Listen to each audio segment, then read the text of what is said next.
brilliant commentator. A circuit with mud so deep in places that the bikes are likely to sink to their axles. 79 points. Stephen Gall, the Team Pepsi rider from New South Wales on Yamaha.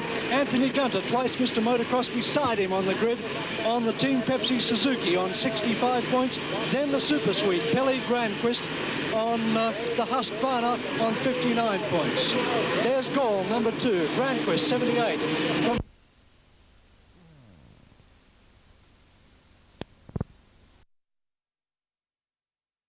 which has been very much timed, and we're watching and hoping that there's going to be no coming together at the chicane.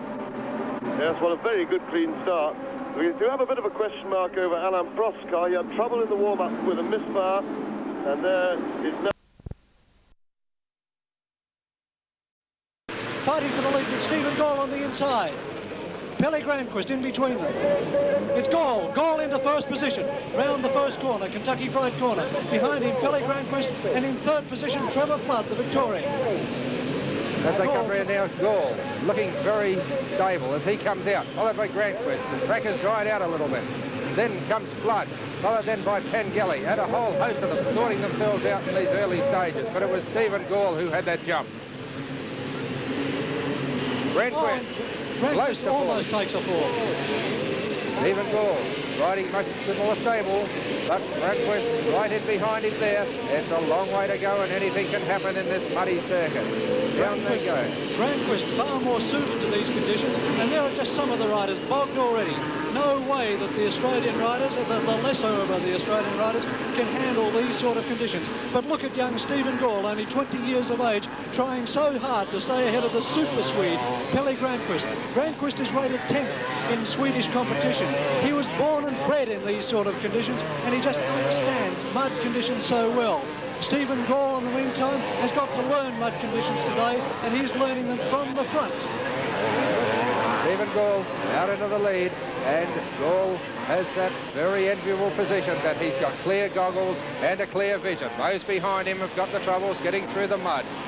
Round they come. You can see the water in your tube there as they come through. Down into the quarry. Up and out, one of the notorious boggy sections. But it's Stephen Gall over the jump for the first time. Lands down nicely and away he goes. Number 2, Stephen Gall, currently leading. Someone's in problems there, starting up. But it's certainly not Stephen Gall, who's going so very well in this. Already lapping the tail enders now as they come through on the first lap. There's Gall throwing the tail of his motorcycle out. Very difficult to ride in these conditions. What Gall needs to do is stay on the back wheel as much as possible to get traction down on the bike and keep the front wheel up in the air. Stephen Gall heading across around the left-hander. You can see him there riding very confidently. Well, he might with a comparatively good lead. Number 2, Stephen Gall. One rider who's not having it so easily today, Mr. Motocross champion himself, Anthony Gunter from Wollongong, back in 10th position in the motocross so far. Had a bad start and just doesn't seem that there's any way that Anthony Gunter in this first heat is going to catch up the difference that is being opened up now by Stephen Gall and by Pelle Granquist. There they are now. Stephen Gall, number 2, holding the narrowest of leads from Pelle Granquist. Granquist doing it more easily on the motocross at the moment. Well, almost off Stephen Gall. Tried to cut in there onto the side of the track, looking for traction on the grassy sections of the track. And now Grankvist right on his back wheel. And Grankvist starting to pile on the pace now as they come round the back of the circuit, heading for Pepsi Quarry. There goes Grankvist. He's into the lead. Didn't he do it so easily? Into the quarry. Slides out wide, looking for a berm to get up through the quarry, up the slippery hill, and he's away. Gall suddenly looks like he's just not in the race at all. 2 laps down. 4 to go. Pelle Granquist into the lead. Looked very confident as he went over that jump along the straight and with a few small jumps there. And it's Grankvist now who's gone to a very good lead. He's going to be the one to watch in this event, I feel. Under these conditions, the Australian riders are feeling the pinch. But Pelle Granquist riding as though he were born to it. Certainly in the European conditions, it would be no stranger to him. Grankvist needs every point that he can gain today. He won the second round of the Mr. Motocross Series at Wallen in Victoria a couple of weeks ago in a brilliant display of riding, also in muddy conditions.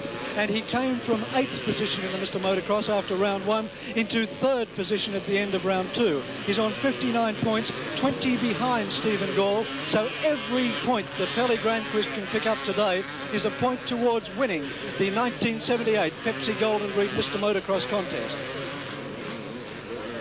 Pelle Granquist maintaining that lead and certainly making it difficult for the others to follow behind. Already out in the motocross, young Mark Pace, the Sydney rider, in 5th position in the Mr. Motocross Championship. Pace badly injured his ankle in Western Australia, rather, a week ago in a race at Southern Cross. And Pace, with his ankle badly bandaged up, went into the race today hoping that he could pick up valuable points, but he's already been forced to retire. Gall now dropped back to 3rd position in the motocross behind Pelle Granquist. Granquist now coming down through the quarry again for the 3rd time, up the slippery hill and onto the main straight. Such a big jump from Pelle Granquist. The man is a monster on a motorcycle. He stands almost 6 feet 4 inches tall, and while the other riders try to balance their bikes around the circuit, Granquist simply manhandles the machine. Number 78, Pelle Granquist. In fact, Pelle was so tall that we cut one bough off a tree just to make sure that he'd pass under it. Pelle Granquist currently leading and making it look very easy. Shocking conditions here. You can see the mud. It's absolutely ankle deep in places, but the good riders like Grankvist are able to smell out the hard ground underneath and get through, whilst others are in all sorts of troubles, but not Grankvist. Taking it almost like a dry day, although the speeds would certainly be down. But Grankvist making no mistakes about it, putting plenty of weight on that back wheel to keep it down. Mike Landman there, going through. Landman, after that very spectacular fall in the Wallen round, is back on deck again, but not scoring the challenge that he was in the Wallen rounds. Into 2nd position, the Victorian Jack Pengelly. Pengelly has not featured in the Mr. Motocross Championship to date, so even if he does get up today, he's not really a points chance in the overall series. But a very good effort from Pengelly, another big man again, and it seems to me that it's a big man's race here today. Any man who can manhandle a machine around here has got to be well and truly in the favoured position. Grankvist sitting back on the bike, getting traction on the back wheel, keeping the front wheel up in the air so that it won't bog down in the muddy conditions. If the front wheel bogs down, he's in danger of having the back wheel with all its power going to the ground, keeping going and flipping him over the handlebars. Down the straight for the 4th time, Grankvist just lifting the front wheel up into the air over the small jumps down here and down into Kentucky Fried Chicken corner. There he goes, right in the berm, way up high. There's a 4-foot drop on the other side of that berm, but Grankvist treats it with contempt. As they come over the jump, you can see the mud dropping off the machines underneath. They land down, splash down so far into the mud that it catches all on the undercart, then drops off as they go along. That is the conditions here at Clarendon for round 3 of Mr. Motocross. Officials have already been forced today to cut out one section of the track, the Golden Breed bog, when it became so deep, in fact, that motorcycles were disappearing up to their engines in it. The riders are now going around the outside of the bog rather than going right through it. It's a disappointment to some riders, especially Pelle Granquist, who handled it so easily in private practice this morning. But for the majority of riders not used to the conditions, they were afraid simply that so many of them would become bogged there that there wouldn't be a race meeting to be had. Number 78, Grankvist, still in the lead there. Grankvist has the ability and the size to literally manhandle that machine through, where a lesser rider would be in troubles with falling. Grankvist just literally lifts it up, puts it straight, and away he goes again.